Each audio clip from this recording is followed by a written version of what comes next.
अस्सलाम वालेकुम सिंधी फिल्म संसार साण अवांजी ख़िदमत में हाज़िर। मन त महिरबानो गुज़िरियल 3 हफ़्तनि खां असीं अवांजी ख़िदमत में हिकु फ़िल्म जी निस्बत सां हवाले सां हाज़िर आहियूं ऐं फ़िल्म आहे मिठड़ा शाल मिलन, जंहिंजी अॼु टी निशस्त आहे, कंक्लूडिंग निशस्त आहे ऐं चाहींदासीं त पंहिंजे मोज़िज़ महिमाननि सां गुफ़्तगू करे हिन फ़िल्म जे बारे में वधि खां वधि ॼाण अवांजी ख़िदमत में पेश कयूं।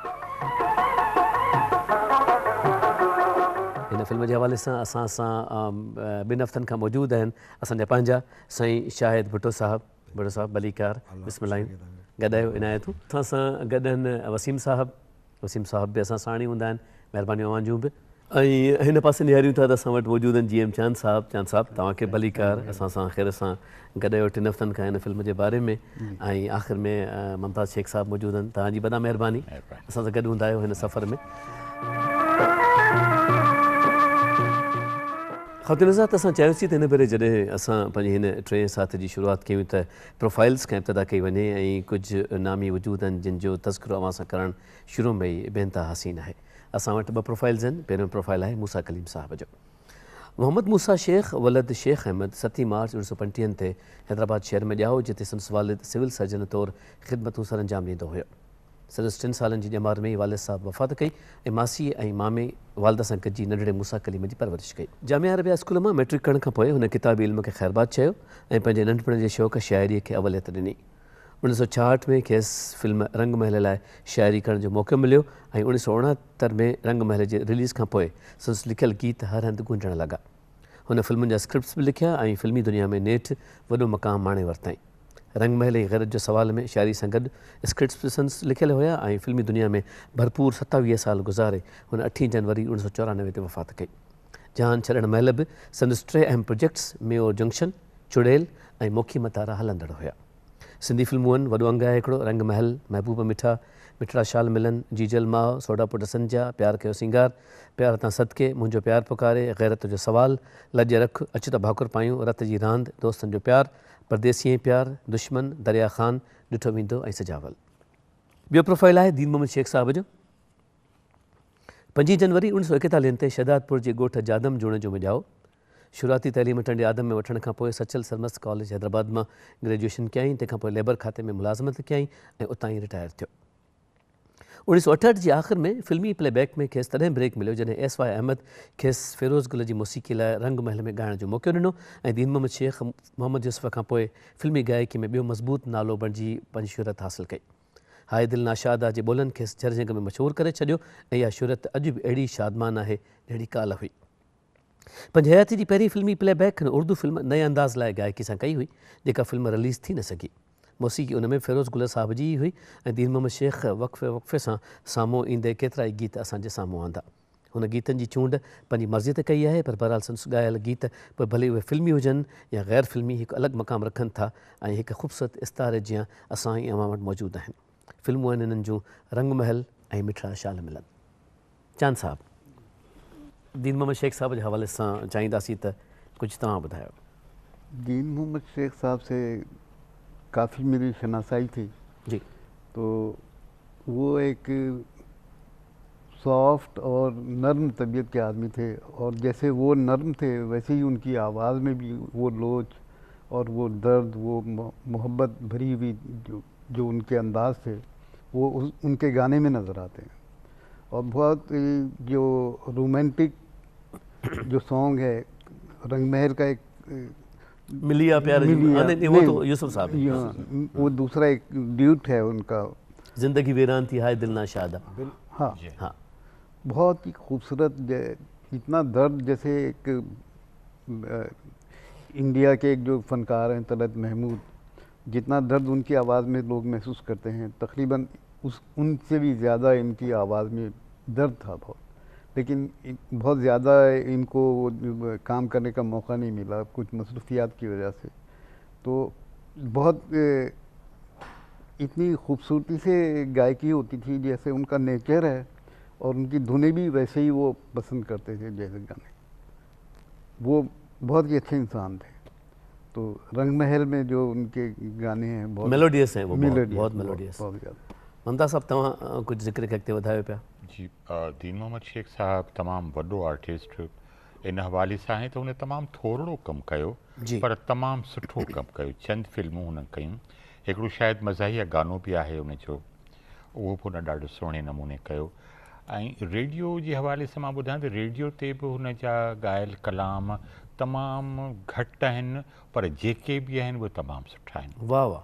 आख़िरी 90s में शायदि कुझु जदीद साज़नि सां गॾु गाना बि हुन कमर शहबाज साहब जा रिकॉर्ड कराया हुआ रेडियो पाकिस्तान हैदराबाद ते, ऐं ग़ुलाम हुसैन शेख साहब जी कोशिश सां उहे बि कमाल जा हुआ। मखतूम साहब, मखतूम तालिबुल मौला या मखतूम अमीन फ़हीम साहब सां उन्हनि जी ख़ासि अक़ीदत हूंदी हुई, उन्हनि जो कलाम बि हू ॻाईंदा हुया ऐं तमामु सुहिणे नमूने। मसरूफ़ियत नौकरीअ जे हवाले सां उन्हनि जी तमामु घणी हुई। उहो अहिड़ो माण्हू न हो त नौकरीअ खे हिकिड़े पासे छॾे पाण वते स्टूडियोज़ में घुमंदो फिरंदो, ईअं कोन कंदो। जेतिरो बि हुनखे वक़्तु मिलियो हुन पंहिंजनि ॿारनि ते ऐं पंहिंजी ज़ाती मसरूफ़ियत खे ॾिनो, पर मौसीक़ी हुनजो शौक़ु हो ऐं उहो वॾे अरसे ताईं हुन सां गॾु रहंदो। फ़नकार जो इहो फ़न मसरूफ़ियत जे करे थोरी देरि जे लाइ हेॾां होॾां त थी थो वञे पर ख़तमु नथो थिए। सुभान अल्लाह, सुभान अल्लाह। ऐं दीन मोहम्मद शेख साहब कमाल, ऐं हुनजी आवाज़ में जीअं चांद साहब ॿुधाए हिकिड़ो अजीब हिकिड़ी मोहबत, उन मां लॻे थो अगरि अखियूं बंदि करे असां दीन मोहम्मद शेख जो आवाज़ु ॿुधूं त उनजी आवाज़ ऐं अंदाज़ मां उनजी सॼी शख़्सियत साम्हूं अची थी वञे। हिकिड़ो पुलाइट माण्हू, हिकिड़ो हम्बल ऐं निहायत मोहबत सां मिलंदड़ ऐं सभिनी जे कमु ईंदड़। अल्लाह ताला बहरहाल। ख़वातीन हज़रात, असां जॾहिं दीन मोहम्मद शेख साहब जी ॻाल्हि कयूं पिया था ऐं मुमताज़ अली शेख ॻाल्हि कई आहे त मज़ाहिया गीत बि हिन फिल्म में शामिलु आहे, त छो न उहो गीत असीं अव्हां जी ख़िदमत में पेश बि करे छॾियूं।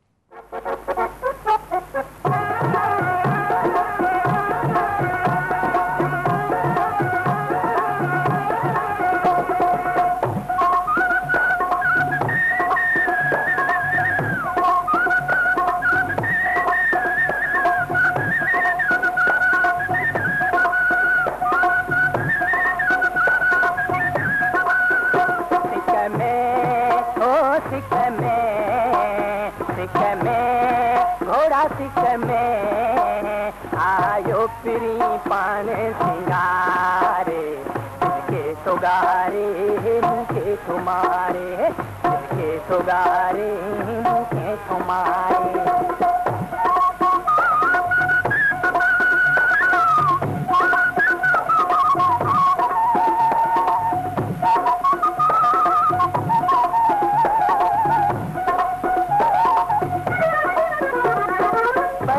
पतन के रोई बुझाया कैखा ससिया जा पेर पुछाया, ससी हो प्यारी ससी ऋण में हो रंज में सुन में अकेलो की गुजारा, तोखे पुकारा गोरा सुगारा सिक में अल्लाह सिक में आयो फिरी पान सिंगारे के सुगारे मुखे तुम्हारे।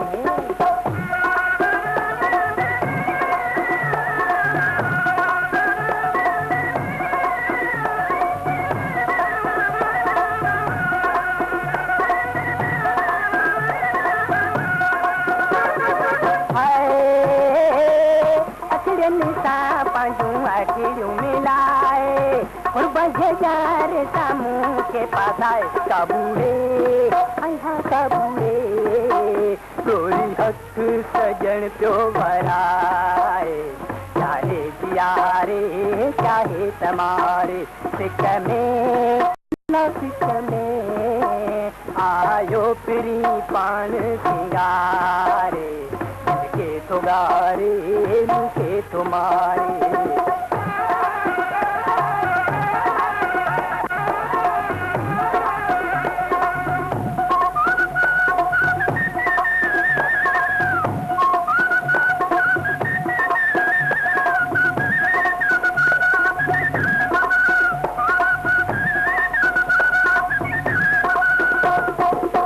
चौधारी तूफान हलन था दिल मुंहिंजीअ में दर्द दुखन था दुख में अल्लाह रंग में चाहूं करे शोर मचाया घुमरियूं थो पाया रोई थो गाया सिक में अल्लाह सिक में हाय सिक में आय फिरी पाण सिंगारे के तो गारे मुखे तुम्हारे तुम्हारी जी शायद साईं ही गानो ॿुधी मूंखे पंहिंजो माज़ी बि रिकॉल थिए थो, हिकिड़ी ॻाल्हि बि रिकॉल थिए थी। उहो इहो त ही धुन जो ख़ालिक़ जेको आहे उहो असल में हुयो गुलशन सूफ़ी साहब। ही उन जी पंहिंजी ॻाल्हि बि आहे, ख़बर नाहे फोक हुजे ओरिजिनली, पर फस्ट पहिरियों भेरो रिकॉर्ड जी सूरत में गुलशन सूफ़ी साहब। अच्छा ठीकु आहे पार्टीशन खां अॻु में। ऐं ग़ुलाम अली साहब जो कमाल इहो आहे त उन हिकिड़े गाने खे जेको आहे खणी ऐं उन में ॿिया सिंधी असांजा जेके आहिनि जेके सॉन्ग्स आहिनि उन्हनि खे मेलोडीज़ तौरु वॼाया आहिनि, जेको तमामु घटि थींदो आहे। विच में हा जी विच में आया थो इंटरवेल जे जायुनि ते उहे पीसिस आहिनि जेकी ख़ूबसूरत ऐं सुहिणा था लॻनि, ऐं उन्हनि में शहनाई जो इस्तेमालु ऐं स्टार्ट में तव्हांजो ऑर्केस्ट्रा जो जेको आहे उहो अकॉर्डिंग जो इस्तेमालु, यानी फोक इंस्ट्रूमेंट ऐं प्लस जेको आहे उहो, ऐं स्टार्ट जो जेको उन्हनि जो वेहण जो अंदाज़ आहे ऐं पाण में वेहनि था ॿई ॼणा अची, उहो कीअं तबले जी थाप ते वेहनि था अची। त इहो हिकिड़ो आइडिया सॼो बिल्डअप करणु जेको आहे त हिन गाने खे हीअं कंसीव कजे, उहो हिदायतकार जो बि जेको आहे उन में कंट्रीब्यूशन हूंदो ज़ाहिर आहे जेको उनखे ॿुधाईंदा हुआ। ऐं हिन सॼे फिल्म में मुंहिंजे ख़्याल आहे हिन मिठड़ा शाल मिलन में टोटल 9 गाना आहिनि, उन में 3 गाना जेके आहिनि फोक आहिनि, हिकिड़ो जमालो ऐं ॿियो ही सिक में जी, ऐं टियों जेको आहे सिंधड़ीअ ते सिर केरु न ॾींदो। ऐं ॾिसो त असांजे सिंधी मौसीक़ारनि पंहिंजे ओरिजिनल ट्यून्स खे बि बरक़रार रखियो आहे, पंहिंजी क्रिएशन्स खे बि उन में रखियो आहे, ऑर्केस्ट्रा जो जेको उन ज़माने जो जेको स्टाइल आहे उनखे बि रखियो आहे। ऐं दीनमोहन शेख जी छा ॻाल्हि कजे त जेको आहे उहो मां त हिन जो पहिरियों भेरो जॾहिं ज़िंदगी में गानो ॿुधो हुयो त मूंखे एतवार ई न पियो अचे त हीउ केरु आहे, न यूसुफ हुयो न को अहिड़ो को नालो ज़हन में अचे पियो। काफ़ी वक़्त ताईं मां ॻोल्हींदो रहियुसि त हीउ केरु माण्हू आहे। बाद में मुंहिंजी उन्हनि सां हिते मुलाक़ात थी पाकिस्तान टेलीविज़न ते मुमताज़ मिर्ज़ा साहब जो हुन में जी, ऐं चांद साहब ऐं मुमताज़ साहब वारनि दुरुस्त फरमायो उन्हनि जे बारे में। जी हुन जी आवाज़ में हिकिड़ी अजीब सैडनेस हुई जेकी वणंदड़ हुई, ऐं ॿियो वैराइटी जे तौर ते सैड गानो ॻाइणु, हैप्पी गानो ॻाइणु, इहो ॾाढो घटि आर्टिस्टनि में जेके आहिनि। मुंहिंजे ख़्याल आहे हिंदुस्तान में बि रफ़ी साहब हिकिड़ो अहिड़ो माण्हू हुयो जेको एॾी वर्स स्टाइल उनजी हुई जो हर गाने खे जंहिंमें हथु विझे त बसि उहो। त हीअ असां वटि बि जेके आहिनि हुते अहिड़ा ई मौसीक़ार ऐं अहिड़ियूं ट्यून्स उन्हनि तख़लीक़ कयूं आहिनि ऐं अहिड़ा ई इन्हनि खे सिंगर्स मिलिया ऐं इन्हनि सिंगर्स मां कमु वरितो। वाह वाह वाह वाह वाह वाह वाह। वसीम साहब, चंगेज़ी साहब जे बारे में कुझु तव्हांजा तासुरात ॿुधणु चाहींदासीं। मुश्ताक चंगेज़ी साहब हिन फिल्म में जेको परफॉर्म कयो। साईं चंगेज़ी साहब मुंहिंजो कुलीग आहे, मूंसां गॾु असां गॾु स्टार्ट वरितो आहे, त उनजी फिल्म पहिरीं रिलीज़ थी, मुंहिंजी बाद में थी आहे। त हिकु सुठो फ़नकार, ऐं मां इहो चवंदुसि की हिन फिल्म एस्पेशली हिन फिल्म मिठड़ा शाल मिलन में जी, हीअं जेको सैड सॉन्ग हो उनमें जेकी चंगेज़ी साहब परफॉर्म कई आहे लाजवाब कई, यानी कि लॻे थो की वाक़ई ॾुखियल माण्हू आहे। मतिलबु इहो उन गाने जी जेकी छा चवंदा आहिनि उनजे मथां हावी थी वियो गानो उनजे अंदरि घिड़ी वियो, एतिरे क़दुरु उनजे अंदरि ज़म थी वियो। त सुठी अदाकारी कई ऐं उन सां गॾु इशरत बि सुठी अदाकारी कई। त मुश्ताक चंगेज़ी त ज़ाहिर असांजे सिंधी फिल्मनि में सभ खां पहिरीं मुंहिंजी नज़र में आहे फाज़लाणी साहब। ठीकु आहे, जंहिंखे ॾिसी करे मां बि इन लाइन में थोरो इंट्रस्टेड थियुसि। उनखां पोइ असांजो मुश्ताक चंगेज़ी साहब आहे। त इहे असांजा सुठा फ़नकार आहिनि। असांजी सिंधी फिल्मुनि जी तारीख़ आहे, इहा कॾहिं बि न मिटिजंदी। ख़ातिन हज़रात, मिठड़ा शाल मिलन नालो त पंहिंजी जाइ ते स्वाभाविक, सुहिणो ऐं ख़ूबसूरत, असां बि चाहींदा आहियूं त हिते असांजा मिठड़ा अची मिलनि ऐं सिंधी फिल्मुनि जे हवाले सां जेका गुफ़्तगू थिए थी उहा तव्हां ताईं पहुचाई वञे। पंहिंजे मोज़िज़ महिमाननि जा बेहद शुक्रगुज़ार, शाहिद भुट्टो साहिब जिन जा, वसीम साईं जा, साईं जी एम चांद साहिब जा, साईं मुमताज़ अली शेख साहिब जा, ऐं पुॼाइणी चाहियूं था त अॼु की हिन निशस्त जी टी निशस्त ऐं आख़िरी निशस्त फिल्म मिठड़ा शाल मिलन जे हवाले सां उनजो ख़ात्मो कयूं असां होजमालो ते। ऐं तव्हांजी जेका क़ीमती राय आहे उहा असां ताईं पहुचे पई थी। असां बेहद शुक्रगुज़ार आहियूं ऐं चाहींदासीं त इहो सिलसिलो ईअं ई जारी रहे, अव्हां जी मोहबत असांखे वधीक पल पवंदी रहे ऐं इहे मोहबतनि जा मिठड़ा असां सां मिलंदा रहनि। होजमाल ते चाहींदासीं त ॾिसूं उनखे कनायूं ऐं ग़ुलाम अली साहिब जे सदाबहार सुरनि खे असांजी हिन लोक मूसीक़ीअ जे सीने में बरपा महसूसु कयूं। इजाज़त ॾींदा फ़ी अमान अल्लाह। अल्लाह भाई।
जमालो अल्लाह जमालो